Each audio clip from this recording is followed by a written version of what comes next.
ক্ষমতা আছে, শেখ হাসিনা ক্ষমতায় থাকবে থাকবে থাকবে। অতএব ভয়ের কোনো কারণ নাই, মুরগি জ্বর ধরার কোনো কারণ নাই। আবার কোন মাস্টারও দেখি পোষ দেয়, মিছিলে আসে, ভাতারের ভাত খাবেন আর নাঙের গীত গাইবেন, এমন কর্মচারী আমরা চাই না। এমন কর্মচারী আমরা চাই না। এমন রাষ্ট্রীয় কর্মচারী আমাদের দরকার নাই। এমন শিক্ষকের দরকার নাই।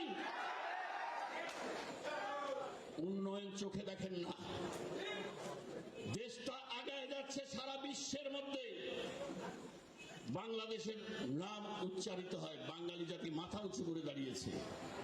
আর ডক্টর ইউনূসকে নিয়ে লাফালাফি করে বাংলাদেশের ভাবমূর্তি নষ্ট করতে চান আপনারা। জাতীয় বেঈমান, তখনও বেঈমানি করেছেন মুক্তিযুদ্ধে, এখনো আবার মুক্তিযুদ্ধ, এখনো এই মানে উন্নয়নে আপনারা বিরোধিতা করছেন। কারণ এগুলো ভেঙে দিলে অর্থনৈতিক ক্ষতি হবে, আর অর্থনৈতিক ক্ষতি হলে শেখ হাসিনা বোধহয় এমনি ছেড়ে চলে যাবে। যাচ্ছিলেন তো গণভবন আক্রমণ করতে, চারদিক দিয়ে ঘিরেছিলেন, যাত্রাবাড়ি, নারায়ণগঞ্জ, সাভার, তারপরে উত্তরা, বসিলা, কই গণভবনে তো যাইতে পারেন নাই।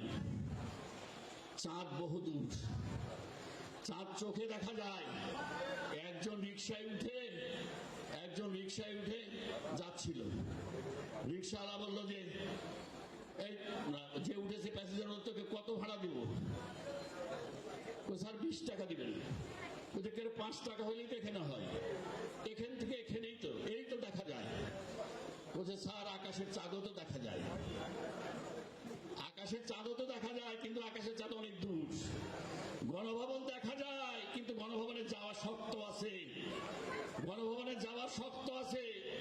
এটা ওই তোমার ওই না, ওই কোটা আন্দোলন আর ফখরুলের বাপের ক্ষমতা নাই গণভবন যে আক্রমণ করে। এটা 32 নম্বরে বঙ্গবন্ধুর বাসা না।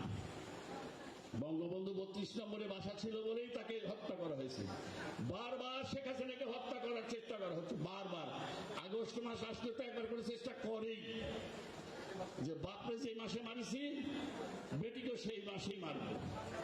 রাখে আল্লাহ মারে কে, রাখে আল্লাহ মারে কে। আমার বয়স 75 বছর চলছে। আমার বয়স মনে হচ্ছে এখন আমার 25 বছরে চলে আসছে।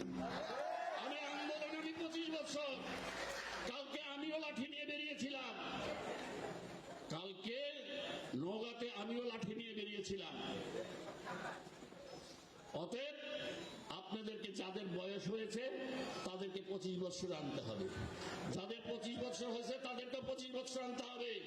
যাদের 12-14 বছর আছে তাদেরকে 18 বছর আনতে হবে। ধরেন, একটা করে ধরেন, একটা করে ধরেন। প্রশাসনের বিষয়টা আমার উপর ছেড়ে দেন, প্রশাসনের ব্যাপারটা আমার উপর ছেড়ে দেন। এমনি পানি খাইতে খাইতে এই জায়গায় আসি নাই।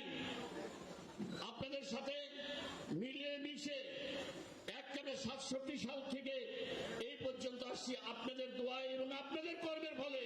অতএব পানি খাইতে খাইতে আমি আসি নাই। আমি কর্মী বান্ধব লোক, আমার কোন গ্রুপ পলিটিক্স আমি করি না, করতেও রাজি না। আমি আওয়ামী লীগকে ভালোবাসি, আমি দলকে ভালোবাসি।